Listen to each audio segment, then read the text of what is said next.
Good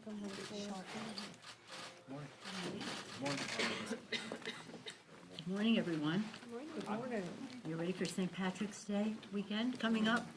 We will shortly be welcoming the President of the United States and the Taoiseach of Ireland, the Prime Minister, to the Capitol for bipartisan bicameral luncheon to honor St. Patrick and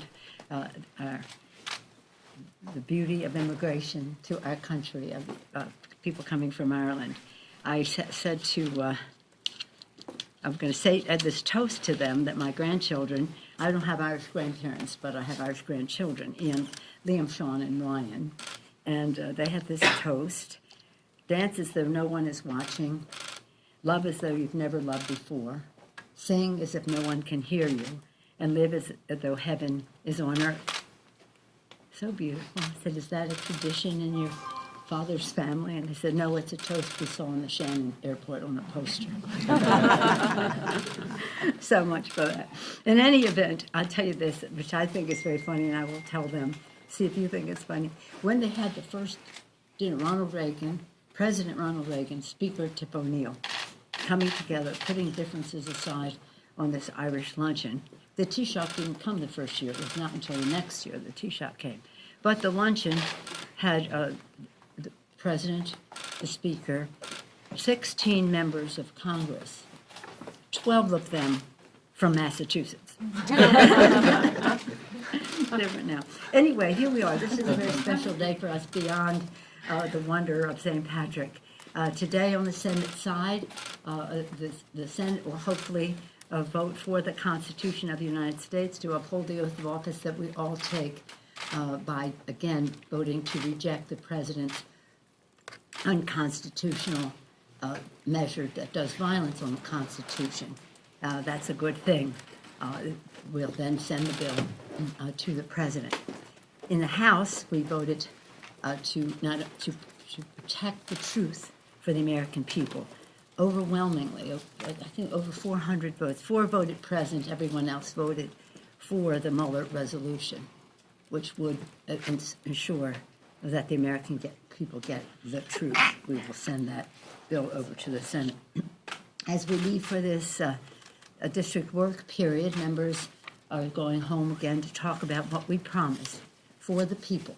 Lower health care costs by lowering the cost of prescription drugs, bigger paychecks by building the infrastructure of America in a green way, and cleaner government. And we are so proud to have passed H.R. 1 last Friday to that end. In regard to the other 2 categories, hearings and even some legislation has been marked up in terms of moving us closer to passing an infrastructure bill. Will work. That's something that in both of those areas, lowering prescription drug prices and building infrastructure, 2 areas that the President has said he wants to work on together. So we're moving in that direction in a bipartisan way. At the same time, we're very dismayed by the President's budget. Budget is supposed to be a statement of our national values. What's important to us as a nation should be reflected in how we allocate our resources. I'm fond of saying around here, show me your values, show me your budget. The budget that the President put forth is appalling. And it cuts $2 trillion out of Medicare and Medicaid. Well, the list goes on and on about things that it does. Steals $2 trillion from Medicaid and Medicare, hurting families and farmers and hungry families by slashing $220 billion from the SNAP food assistance and cutting agriculture department budget by almost 15%. Pushes affordable college further from reach by cutting $207 billion from student loan initiatives and endangering life-saving medical research by cutting $5 billion from the National Institutes of Health. How could it be if there is scientific opportunity? It's almost a biblical way, power to save lives, the power to cure.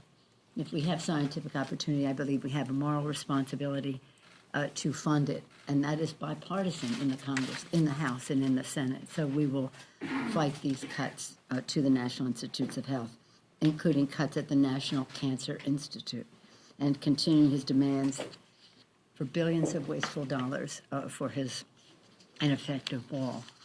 In addition to what I mentioned about for the people agenda, we were pleased this past week to have introduced H.R. 5, Mr. Cicilline's bill for LGBTQ community to have full access to be protected fully by the Civil Rights Act, and H.R. 6, the legislation to help our Dreamers, temporary protective status folks, and DED, and also as I said, the gun legislation of the week before.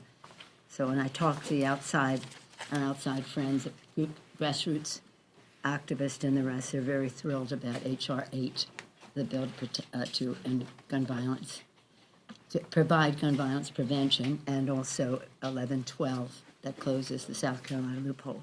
So with our original agenda for the people, the additional protecting the Dreamers, et cetera, protecting people, the LGBTQ, and also, again, ending gun violence in our country. We have quite a remarkable amount legislative achievements as we go forward. And by the time we will have been here 100 days, shortly after we come back, we'll have even more results in this regard. And one more, and that's net neutrality that we talked about last week, which will come to the floor shortly after our return.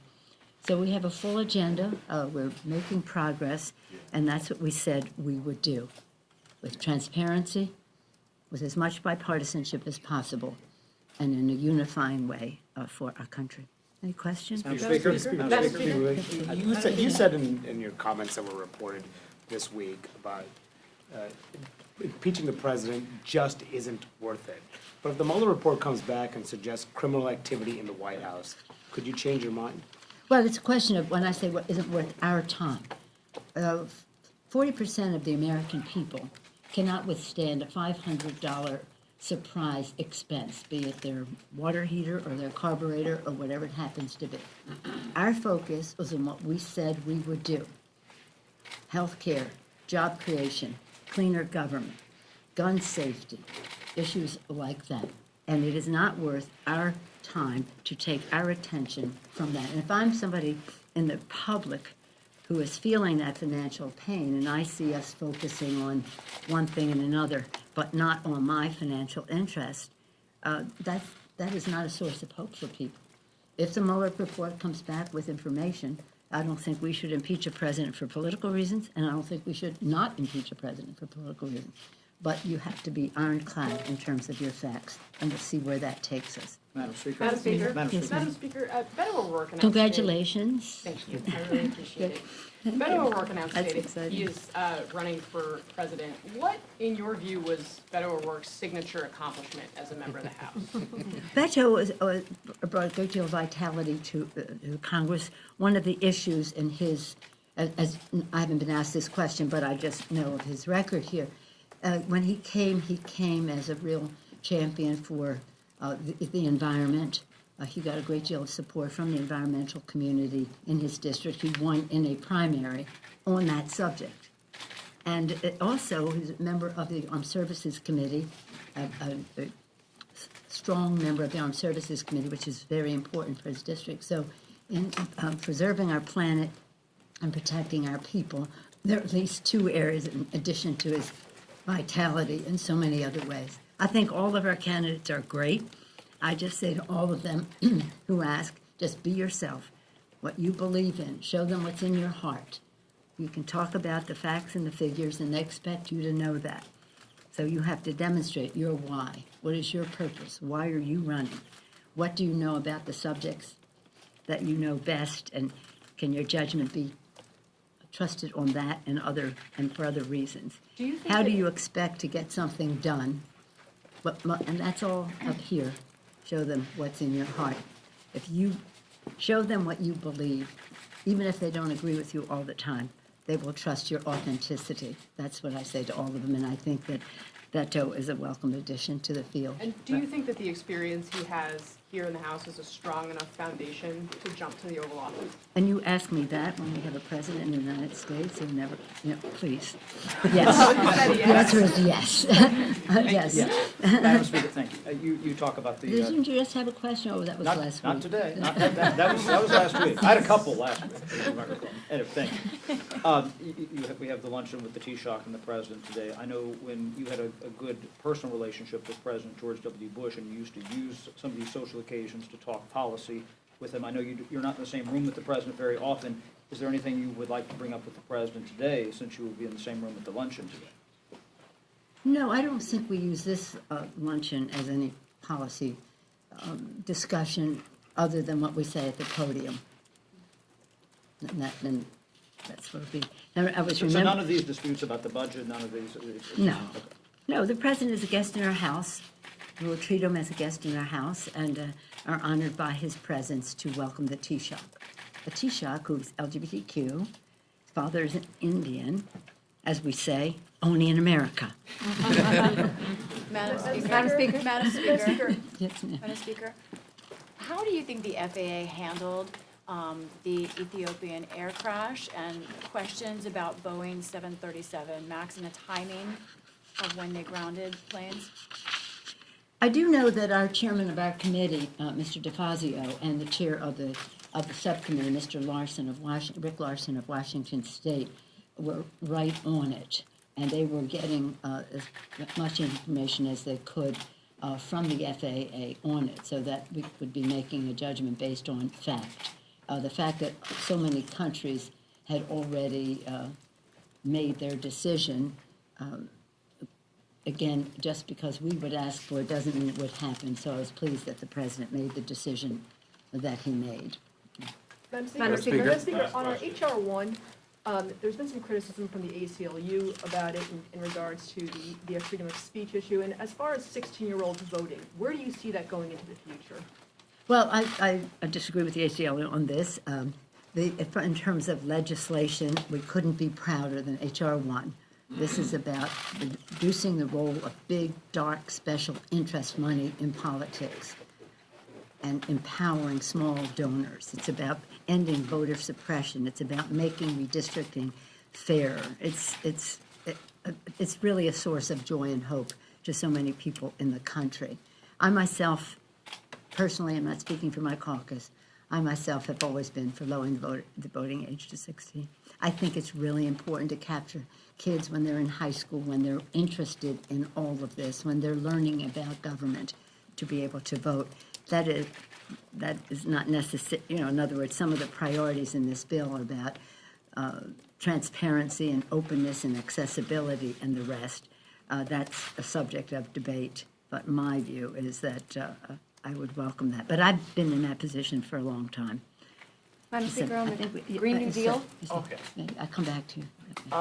When you made the comment about impeachment to my colleague Johan, Yeah. were you getting worried that some of the members of your own caucus and some of the presidential candidates were getting farther ahead of where No. really most of you were? No, I didn't. I made the comment that I made because I make it every week. I've made it July, August, September. I've made it all through the campaign. I made it in our transition, and I've made it every week. It didn't seem to catch on until I had a gimmick. He's not worth it. Boom, it explodes. So many of you have said to me, why are you saying this now? Because I've said it almost every day. But if I frame it that way, it gets more But you attention. said So I the- wasn't getting worried about anything. You said it was As I news. But you said it was I'm news. a longtime member of the Ethics Committee, and there we just followed the facts, the rules of the House, and the law. No hearsay, no subjective attitudes, all objective. The rules of the House, the law of the land, the facts of the case. And the facts of the case will argue, will present a different challenge when we see what that is. Were you being Yes, ma'am, so- one last question. So Republican leaders were here an hour ago talking about the Green New Deal. Yeah. They say it's going to it's gonna get rid of jobs, it's gonna raise the price of healthcare, all kinds of things. What's your response I'm to that? really impressed. They care about health care. They who took away the individual mandate, they who scores of time wanted to eliminate the Affordable Care Act. I've never even known that they had an interest, except maybe to take $2 trillion out of Medicare and Medicaid. As with all of the initiatives that you're hearing about, they will go to committee. That has different committees because it has different pieces to it. But I'm more excited about our Select Committee on Climate, chaired by Kathy Castor of Florida, which will be having its hearings, evidence-based recommendations, some of which will be consistent with some of what's in the Green Deal, new Green Deal, and some of it might be even beyond that.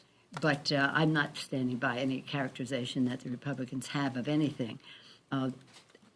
Unfamiliar as they may be with sending items to committee, because that's not what they ever did, this is what we will be doing, is sending it to committee. I do want to salute the Green Deal in this respect, not the particulars, because that we have to take it one at a time, but in the respect of, again, raising the profile of an issue, which is a challenge generationally to preserve this planet. It's a health issue, a public health issue in terms of clean air, clean water.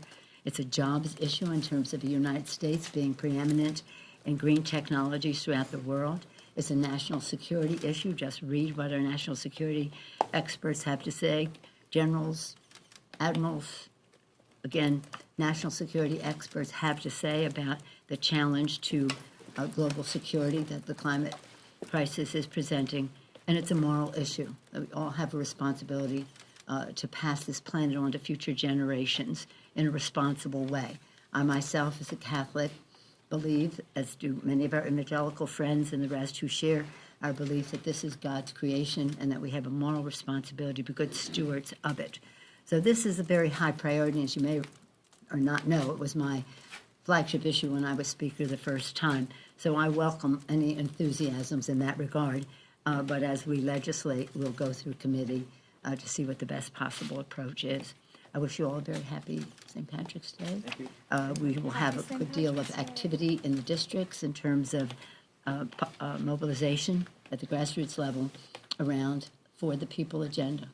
Lower healthcare costs, bigger paychecks, cleaner government, safety with our gun safety bill, and the list goes on. Thank you all very much.